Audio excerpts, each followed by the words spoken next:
અશોકભાઈ, હું મહેનત તો કરી રહ્યો છું, પણ મને નથી લાગતું કે આપણે જેટલી સેલ્સ ધારી હતી એટલી સેલ્સ આપણને મળતી હોય. હાચી વાત છે દેવાંગ તારી. મને લાગે છે કે પ્રોડક્ટમાં કોઈ ખામી હશે, કારણ કે આ કેવી વાત કરે છે?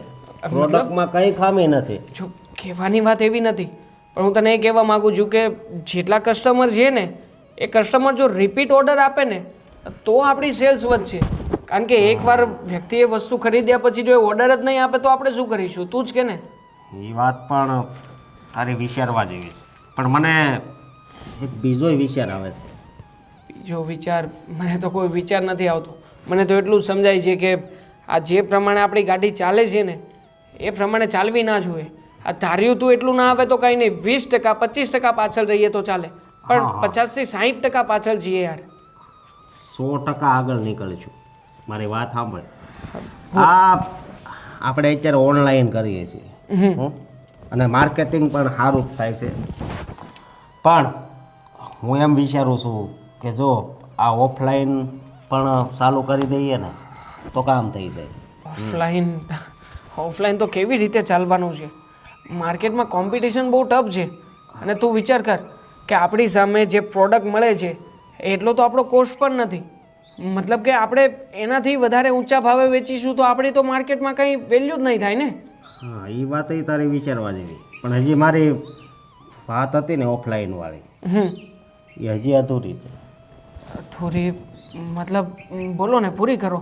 મતલબ હું એમ કહું છું કે આપણી જે પ્રોડક્ટ છે એમાં આપણે લેડીઝને ઇન્વોલ્વ કરીએ તો કેવું રહે? લેડીઝ મતલબ કંઈ સરખો સમજ નથી પડતી. જો મારી વાત સાંભળ, આપણે લેડીઝની વસ્તુ પણ ઘણી બધી એવી છે જે પ્રોડક્ટમાં આવે છે. કોસ્મેટિક, આપણે લિપસ્ટિક ને આઈબ્રો ને નેલ પોલિશ ને એ બધી પ્રોડક્ટો જે છે આપણે કાર્ટમાં, તો એનું શું? એનું એમ કે એનું માર્કેટિંગ જો કોઈ છોકરી કરે અથવા લેડીઝ કરે ને તો માર્કેટિંગ છે ને વધારે થાય. હા, વાત તો સાચી છે. આ આઈડિયા મને કેમ ના આપો? વાત જ એ છે ને. આના માટે કોઈ લેડીઝની રિક્વાયરમેન્ટ છે? અરે યાર, લેડીઝ પાસે વિડીયો બનાવીને પણ અત્યારે આપણે સેલ્સ વધારી શકીએ. હા, થઈ શકે ને, તો કંઈ વાંધો નહીં. વિડીયો ખાલી નહીં, લેડીઝ પોતે ઘરે ઘરે જઈને જો એનું માર્કેટિંગ કરે તો પણ આપણું નામય બને અને પૈસા પણ આવે. જો અને એક બીજી વાત કરું છું. હું સમજી ગયો છું કે તમે શું કહેવા માંગો છો. એના માટે કોઈ લેડીઝની રિક્વાયરમેન્ટ છે તો લેડીઝને હાયર કરવી પડશે, પગાર આપવો પડશે. વાંધો નહીં ને, હું એગ્રી છું. કોઈ છોકરી મળતી હોય અને કોઈ સારી એવી સોશિયલ મીડિયામાં ઇન્ફ્લુએન્સર હોય તો એ બહારની લેડીઝ ઉપર જરી કંઈ વિશ્વાસ નથી એમ. તો પછી મને આ તારી વાઈફ મીરા એ પણ આ કરી જ શકે ને? વિચાર કર ને. કેવી વાત કરો છો તમે? અરે મારી પત્ની, એ ક્યારેય ના કરી શકે. અરે પણ કેમ ના કરી શકે? ના, જો એના અલગથી પૈસા વધારે મળશે. અરે પણ અમારા ઘરમાં એવું બધું એલાઉડ નથી, અને આમ પણ બહાર જઈને છોકરીઓ કામ કરે, માર્કેટિંગ કરે, મારી ઘરેથી ક્યારેય કોઈ એગ્રી નહીં થાય.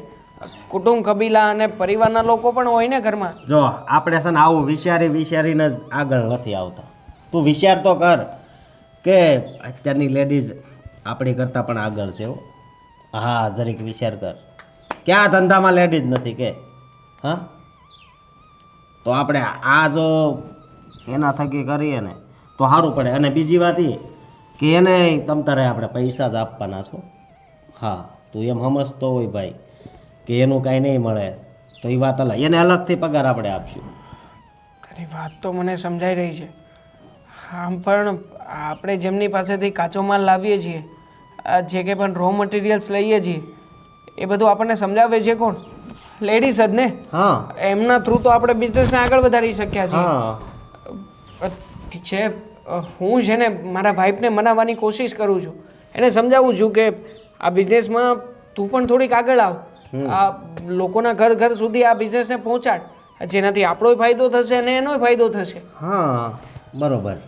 તો કંઈ વાંધો નહીં, હું મારી વાઈફને વાત કરું છું અને મારી રીતે સમજાવી દઈશ. અરે ના ના, તું સમજાવીશ તો કદાચ ના વાળશે. આ પેલી કહેવત છે ને કે પારકીમાં જ કાન વિંધે. હા, કદાચ તું સમજાય નો સમજે ના પાડે, પણ હું તો એટલી સારી રીતે સમજાવીશ ને કે મારી બધી જ વાત એના મગજમાં ઉતરી જશે અને એ હા પણ પાડશે. હા તો વાંધો નહીં, હું કંઈક શેડ્યુલ નક્કી કર, હું મોકલું છું મારી વાઈફને તારી પાસે. કઈ વાંધો નહીં. હા તો વાંધો નહીં, બધું ડન. તારી રીતે પ્રોપર વાત સમજાવજે આ પાછો. અરે પ્રોપર સમજાવીશ, એનું કાંઈ ટેન્શન નહીં લેતો. તો ચાલ હવે જઈએ કે પછી આ ખંડેરમાં જ બેસી રહેવું છે? નહીં ચાલ ચાલ. હા. હા.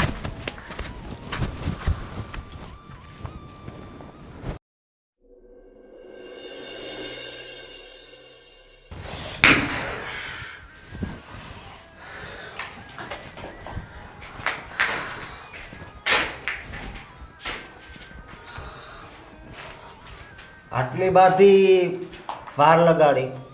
હા, ટ્રાફિક હતી ઘરમાં? ના ના પણ ટ્રાફિક હતી રસ્તામાં કે ટ્રાફિક હતી દરવાજામાં? હા, તમે મને આવી જ જગ્યાએ શું કામ બોલાવી છે? આપણે બહાર જઈને વાત કરીએ ને. બહાર જઈને નહીં, હવે તો બધી અહીંયા જ વાત થશે. જો મેં તારા ઘરવાળાની પણ પરવાનગી લઈ લીધી. હા. તમે શું કામ આવું કરો છો? મારામાં- સમજવાની કોશિશ કરો, મારું ઘર ભાંગી જશે. શું વાંધો હતો મારામાં? હા, કે તે મારી હારે હગાઈ તોડી નાખી? હા, હું કામ એ નથી ખબર કે મેં આવું શું કામ કર્યું છે. પોતાના લક્ષણ માણસને ખબર હોવી જ જોઈએ. અને મારા મમ્મી પપ્પાએ ચોખ્ખી ના પાડી હતી કે તમારા ઘરમાં મારો હાથ એ ક્યારેય નહીં આપે. પ્લીઝ, એ વાત બધી પતી ગઈ છે. હવે મહેરબાની કરીને મારી જિંદગીથી દૂર રહો. જીવવા દો મને શાંતિથી. જીવવા દઉં એમ? હા, જીવવા નહીં દઉં. હવે તો તારી જિંદગી છે ને એ બરબાદ કરી નાખીશ. આજીવન હું જ તને મગજમાં રહીશ, એટલું યાદ રાખજે. શું મળે છે આવું બધું કરીને? મજા આવે છે? શેની મજા આવે છે? તને શરમ હેરાન નથી આવતી? કોઈ છોકરીની જિંદગી બરબાદ કરો છો અને આટલા વટથી ફરો છો? હા, આટલા વર્ષથી ફરું છું. એક બીજી વાત કે હવે છે ને, હવે હું તારો શેઠ છું, એટલે હું કહું ને એ રીતે જ તારે ચાલવાનું રહે છે. હજી મેં આ નથી પાડી. હા પાડવી પડશે, અને નહીં પાડું તો? નહીતર પછી ના થવાની થશે. જો, મને તમારી ફાલતુ વાતોમાં કોઈ રસ નથી. સમજ્યા તમે? એ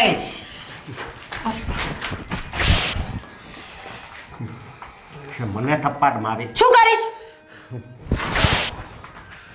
હા, એટલે હજી આનો બદલો મેં નથી લીધો. આ તો હજી બરોબર કરીશ, પણ એટલું યાદ રાખજે કે હું તારી જિંદગી એવી કરી નાખીશ કે તને આ જન્મમાં તો નહીં, પણ આગલા જન્મમાં નહીં ભૂલાય. યાદ રાખજે. જો તું. હા. છોડો. મારા હાથમાંથી સટકીને ગઈ છે, હજી મગજમાં તો એમને એમ જ છે, એટલું યાદ રાખજે. હા, શું હજુ આવ્યો નહીં? કહીને ગયો હતો કે બપોરે આવીશ જમવા.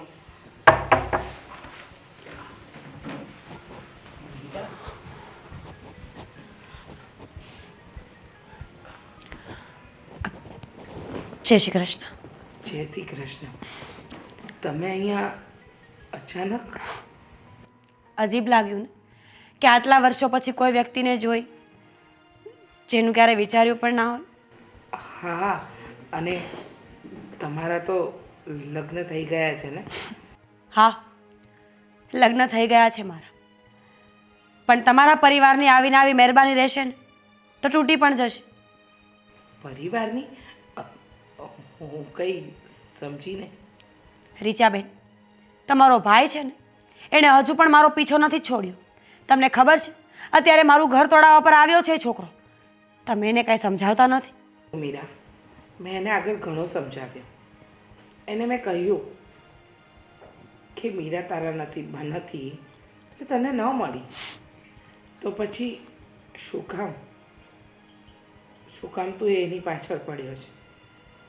અને આમ જોવા જઈએ તો તમારો જે સંબંધ તૂટ્યો હતો એમાં મારો ભાઈ જ ગુનેગાર હતો.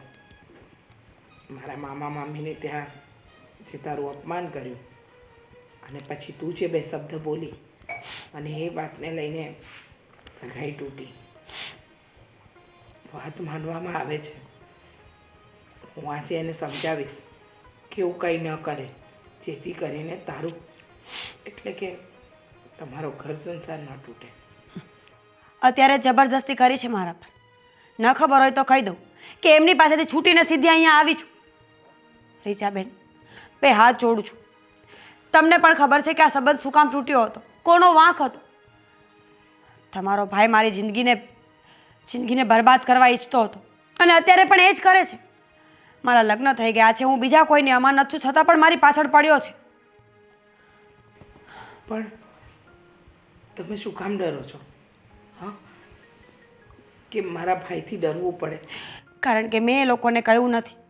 જ્યાં મારા બીજા લગ્ન થયા ને એ લોકોને ખબર નથી કે મારી પહેલાં સગાઈ તૂટી ગઈ છે. તમે જ કહો, હું શું કહું એ લોકોને? હે ભગવાન, અશોકે તો હદ વટાવી છે. રીચાબેન, આઈ એમ સોરી. મારે અહીંયા નહોતું આવવું જોઈતું કદાચ, પણ હું શું કરું? મને સમજાતું નથી કે મારે કઈ રીતે રહેવું જોઈએ. દેવાંગ બહુ સારો છોકરો છે, મારા સાસુ અને મારા નણંદ પણ બહુ સારા છે. ભગવાને માંડ કરીને એક સારો પરિવાર આપ્યો છે, પણ તમારો ભાઈ ત્યાં પણ જીવવા નથી દેતો મને. જો આવું ના આવું ચાલશે ને તો મારે આત્મહત્યા કરવા સિવાય કોઈ રસ્તો નહીં બચે.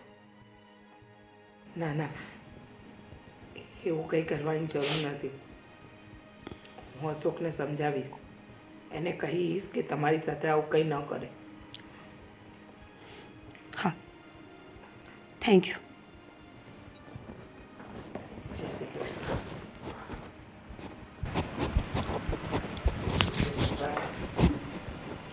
હદ કરી કોકનું ઘર તોડવું એ કોઈ યોગ્ય વાત નથી.